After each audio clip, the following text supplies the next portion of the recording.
पुरुषोत्तम भगवान की जय। श्री द्वारिकाधीश की जय। रणछोड़राज की जय।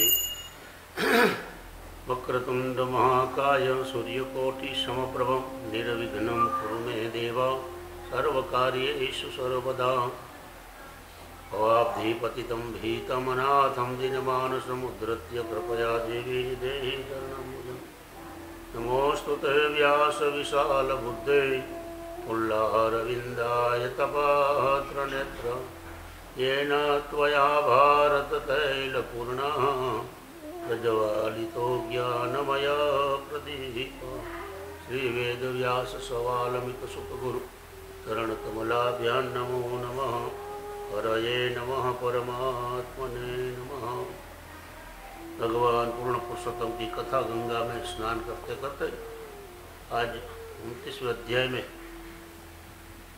पहुंच गए हैं। और यहाँ संध्या काल के जो नियमों की बात है वो बताते हैं।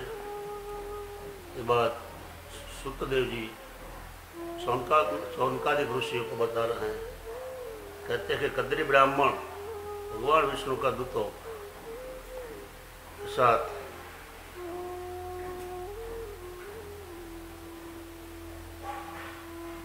कौन सा कर्म से आपको ऐसा सुख मिला ये बात बताते हैं।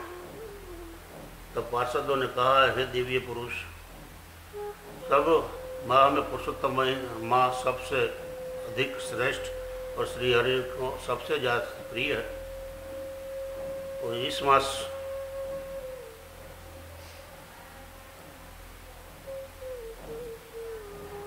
इस माह में देवताओं भी कुछ नहीं कर सकते।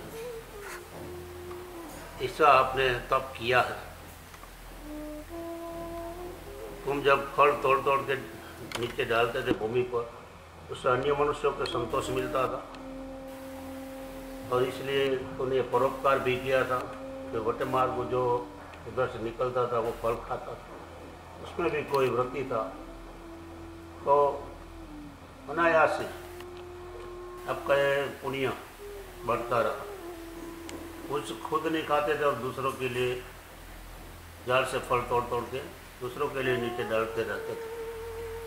इसलिए आपने परोपकार किया और महातीर्थ में 5 दिन तक आपने स्नान किया, उनका फल आपको मिला है। इस माह में एक भुक्त रहनार को भी बड़ा पुण्य मिलता है। आपने तो पूरा माह तक निराहार रहे।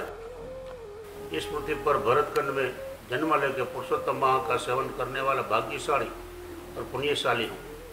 इस माह में दान करनार को 1000 गुना पुण्य मिलता है। इस माह में व्रत के दान न करनार, व्रत और दान न करनार नास्तिक और महापापी। श्री नारायण कहते हैं, ओ बधु वर्णन सब भगवान का ये पुण्य का वर्णन सुनते ब्राह्मण बहुत आनंदमग्न हो गया। वो लोक में पहला ब्राह्मण का शोक दूर हो गया और पुरुषोत्तम भगवान की सेवा करना उसके भाग्य में था और उसको सुख मिला। भगवान की ऐसी प्रशंसा सुनते सब देवता खुद पोतपोताने स्थान पर गए। बाद में नारद ने प्रश्न किया, हे तपोधन, आप सुबह पूजा इत्यादि करने की विधि करते हैं, दिवस का उत्तर भाग में कौन सा कर्म करना चाहिए? नारायण कहते, हे नारद, मैं तुम्हें सब बताता हूँ। सुबह ध्यान पूजा करने के बाद मध्याह्न में पंचमहायज्ञ करना चाहिए, अन्न का दान बलिदान मुकना चाहिए, छोड़ना चाहिए, मेहमान को खाना खिलाना चाहिए, काग को कागवास, कुत्ते को उसका, गौ को गौग्रास और कुत्ता का बग निकलना चाहिए, रनदान करना चाहिए। और ऐसे ही स्त्री से सन्यासी और ब्रह्मचारी को भी भिक्षा देनी चाहिए। उसके बाद पूर्व दिशा में मुख रख के भोजन करना चाहिए। भोजन करते समय किसी की भी निंदा न करनी चाहिए। आसन पर बैठकर मन को प्रसन्न रख के कांसा के बर्तन में भोजन करना मनुष्य का आयुष्य, ज्ञान और बल में वृद्धि होती है। आशा के बर्तन के आसपास पानी का ऐसा धारा करना चाहिए। और भात जो चावल बनाया है वो 3 गिलास थोड़ा थोड़ा लेकर के बाद छोड़ना चाहिए। अगर चावल न हो तो वो भोजन जो भोजन तैयार हो वो छोड़ना चाहिए। रस वाले पदार्थों पहले खाना, बाद में थोड़ा कठिन पदार्थों खाना। योगी लोगों ने 8 कोलियाँ, वानप्रस्थ से 16, गृहस्थाश्रमियों को 32 कोलियाँ तक ब्रह्मचारी इच्छा हुआ इतना ही खाना खाना चाहिए। ब्राह्मणों शास्त्रों में मनाही की हुई पदार्थों नहीं खाना चाहिए, बासी अन्न नहीं खाना चाहिए। और खाने के बाद प्रायश्चित करने हेतु हाथ में पानी लेकर के मंत्र मन में पढ़ करके अंजलि छोड़नी चाहिए। बाद दांत साफ करके आचमन करके और खाने का पात्र से छोड़कर खड़ा होकर बाहर जाना चाहिए। मुँह धोकर कूड़ा करना चाहिए, माटी से हाथ पैर धोना चाहिए। बाद 16 कूड़ा करके शुद्ध होना चाहिए। आसन पर बैठकर अतापी और वातापी नाम का राक्षसों को मारना और पूरा समुद्र का जल का पान करना, अगस्त्य मुनि को प्रसन्न करना, श्री कृष्ण का ध्यान करना और शास्त्रों के विषय वार्तालाप करना। बाद अध्यात्म विद्या का बोध सुनना। उसके बाद बोध सुनने से ही संसार का मोह दूर हो सकता है और सही ज्ञान मिलते हैं। इतनी क्रिया करने के बाद बाहर घूमना चाहिए और सांसारिक कार्य करना चाहिए। सूर्य पश्चिम में जैसे नम जाते हैं तब नदी या सरोवर पर जाकर स्नान कर वहाँ से वापस घर आते फिर से हाथ पैर धो के स्वयं संध्या करना चाहिए। और इसी तरीके संध्या जो नहीं करता है वो गोवध का पाप का भोगी है और रो नरक में वो पड़ता है। संध्या थोड़ी मोड़ी भी हो तो भी करनी चाहिए, लेकिन उसे बंद तो नहीं रखनी चाहिए। जो ब्राह्मण श्रद्धापूर्वक संध्या करते हैं उसका ब्रह्म तेज बढ़ता रहता है। संध्या के बेला गायत्री मंत्र का जप करना चाहिए। दिशाओं में और दिशाओं का देवताओं को नमस्कार करना चाहिए। इस नीति नियम से संध्या करके बाद थोड़ा भोजन करके सो जाने चाहिए। खुद को पूर्व की तरफ मुख रखकर और ससुरा के बाद दक्षिण तरफ मुख रखकर मुसाफरी में पश्चिम तरफ मुख रख कर सोना चाहिए। उत्तर दिशा में मुँह रख के गद्दी तकिया उसी का इन्हें कभी भी नहीं सोना चाहिए।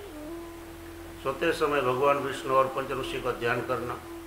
पहला और आखिरी प्रहर वेदाभ्यास में निकालना। बाकी 2 प्रहर दरमियान शयन करना। गृहस्थाश्रमी ये सब धर्मों का योग्य पालन करना चाहिए। पुरुष और स्त्री और परस्त्री समागम नहीं करके खुद की स्त्री के साथ मर्यादा में रहना चाहिए। मांस दारू सदंतर त्याग करना चाहिए। देह का कल्याणार्थ इस विधि में बताए अनुसार विस्तार पूर्वक नियमों का पालन कर संसार में सभी सुखों भुगतने के अंत वैकुंठ में हो जाता है। तो यहाँ सायं संध्या का नियम बताया है। संध्या इम्पोर्टेंट है हमारी भारतीय संस्कृति में। तो संध्या के समय आरती का समय जब होता है तो शाम को जब सूरज ढल जाता है तब संध्या है। सुबह सूरज जब उगता है तभी भी संध्या का समय हो। तो मध्याह्न भी संध्या का समय कहलाया जाता है। उस समय कुछ नहीं करना चाहिए, केवल हरिस्मरण करना चाहिए। तो सायं संध्या में जो ब्राह्मण है उसने गायत्री यानी कि तीनों के 3 संध्या में गायत्री का जप करना चाहिए। अगर वो नहीं करता है तो वो पाप का भागीदार होता है।